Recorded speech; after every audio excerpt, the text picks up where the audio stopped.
A-C분의 A예요. 주의하시기 바랍니다. 그죠?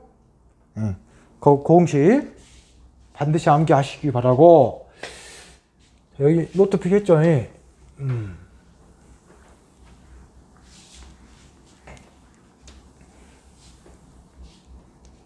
자, 걸재를 맨 그 601페이지, 이게 시험에 많이 나오는데, 걸재의 상태에 따라서 뭐예요?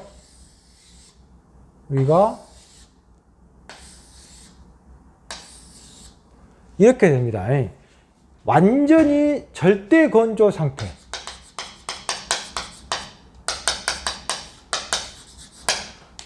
절대 건조 상태라고 하는 것은 완전히 걸재 내외부에 물기가 하나도 없는 거예요.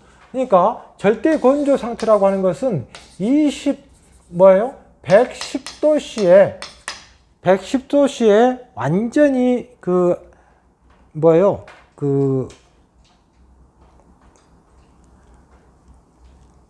뜨거운 한증막 같은 110도씨 한증막에다가 몇 시간 동안? 24시간 동안 걸재를 그야말로 말려버려요. 바짝 말려버려요. 이것을 우리가 절대 건조 상태라고 합니다. 그리고 기건 상태라고 하는 게 나오는데, 기건 상태는 뭐냐면 그야말로 그늘 밑에서 걸재를 말리는 거예요. 그러다 보니까 걸재 안쪽에가 이렇게 물이 조금 있는 거예요. 그죠? 그 다음에 표건 내포 상태. 이거는 뭐예요? 표면에는 물이 전혀 없는데 내부에는 포수 상태. 특별한 말이 없는 한 우리가 모든 실험을 할 때 이걸로 합니다. 왜냐하면 모래 한 큰술에 자갈 두 큰술에 시멘트 몇 큰술에 물 몇 바가지 비벼가지고 비비잖아요. 그러면 물을 그때 비빌 때 재밌는 것은 절대 건조 상태나 기건 상태나 수분 상태, 다른 상태들은 물을 많이 먹거나 너무 많거나 물을 먹어버려요, 걸재가. 그러다 보니까 배합비가 의미가 없어져 버려요. 사실 이거 실험을 해보신 분들은 아시겠지만, 결국은 표건 내포 상태라고 하는 것은 걸재 내부에 물을 가득 먹게 해놓고, 그 다음에 표면만 걸재가 물을 없으니까 어떻게 돼요? 배합비가 시멘트 한 큰술에 모래 두 큰술에 자갈 세 큰술에 시멘트 몇 바가지, 그 다음에 물 몇 바가지 비비면은 대체적으로 그 배합비가 일정하거든요. 그렇기 때문에 우리가 표건 내포 상태를 많이 쓰고요. 그 다음에 수빈 상태란 말은 뭔 말이냐면 걸재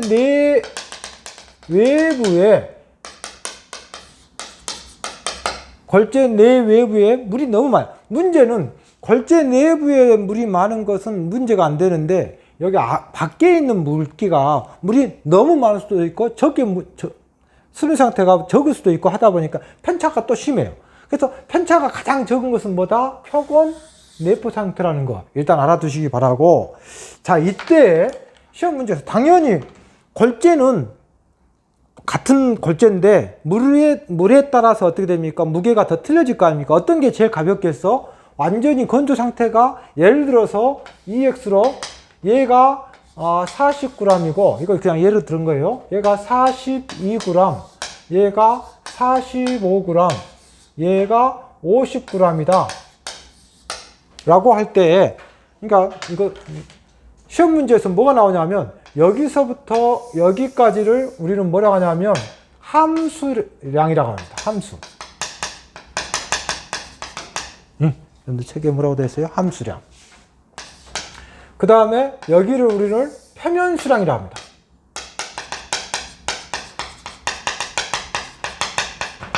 여기서부터 여기까지를 우리는 흡수량이라고 합니다. 그런데 실제 물은 여기서부터밖에 없으니까 여기서부터 여기까지를 흡수량이 아니라 여기는 유효 흡수량이라고 합니다. 이 말 우리가 암기할 수 있겠어요? 흡수란 말은 뭔 말이지? 내 몸 안에 물이 흡수되는 거고, 그 다음에 여기는 표면수, 걸재 내가 아니라 걸재 바깥에 있는 표면수. 뭔 말인지 알겠어요? 지금 얘하고 차이점이 있다면 5g만큼의 차이가 있다면 뭐예요? 걸재 내부는 똑같고 물이 가득 있고 바깥에 물이 걸재 외부에 표면에 있는 물의 양 때문에 얘가 더 무거운 거잖아요. 그 다음에 걸재 내부에는 지금 여기서부터 여기까지 걸재 내부의 흡수량이고 실제 유효 흡수량은 여기가 되는 거고, 함수량이라고 하는 것은 걸재 내부와 외부에 전부 포함하는 물의 양을 함수량이라고 합니다. 그러니까 시험 문제에서 함수량을 구하시오. 굳이 물어본다고 하면 함수량은 어디를 빼면 돼? 수분 상태에서 절건 상태를 빼버리면 함수량이 되는 거죠. 표면 수량은 수분 상태, 공식을 굳이 쓴다고 하면 수분 상태에서 표건 내포 상태를, 흡수량은 표건 내포에서 절건 상태를 빼버리면 흡수량이 되겠네. 이해 가요? 어렵지 않습니다. 자, 이렇게만 나오면 좋은데, 여러분들 600페이지 맨 밑에 왼쪽에 보면 흡수율, 표면수율, 함수율, 유효 흡수율 찾았어요? 자, 시험 문제에서 여기에 흡수량이 아니라 흡수율, 표면수율, 유효 흡수율, 함수율 이런 것들이 나오거든? 그러면 여러분들은 어떻게 하면 되냐 하면, 자, 한마디로 하나만 암기하는 법 가르쳐 드릴게. 함수율이라고 하는 것은, 자, 뭐예요? 무슨 율 하면은, 공식에 무슨 율 하면은 어떻게 해라? 곱하기 100을 해라 이런 얘기잖아요. 무슨 비율이니까. 야, 우리 강의 받는 학생들이 총 10명이 있는데 남학생이 7명, 여학생이 3명. 그러면 남학생 비율이 몇 %지? 라고 하면 10분의 7 곱하기 100 해서 70% 이렇게 하는 거잖아요. 바로 그런 무슨 율. 자, 함수율은 무조건 공식은 뭐예요? 자, 함수량이 어디서부터 어디까지야? 여기 절건 상태에서 수분 상태잖아요. 무조건 적은 거에 분에 큰 거 마이너스 뭐예요? 적은 거. 이거 어디서 많이 본 것 같다. 이 공식. 뭐하고 똑같아? 얘하고 똑같아요. 어떤 변형률, 뭐예요? 함수율 같은 말이야. 원래의 작은 상태에서 큰 거 마이너스 적은 거 하면 돼요. 즉 굳이 공식을 쓴다고 하면 어떻게 돼요? 절건 상태분의 수분 상태 마이너스 절건 상태, 이거 곱하기 100. 자, 여러분들이 만약에 교수님 표면수율 한번 구해보세요. 표면수율.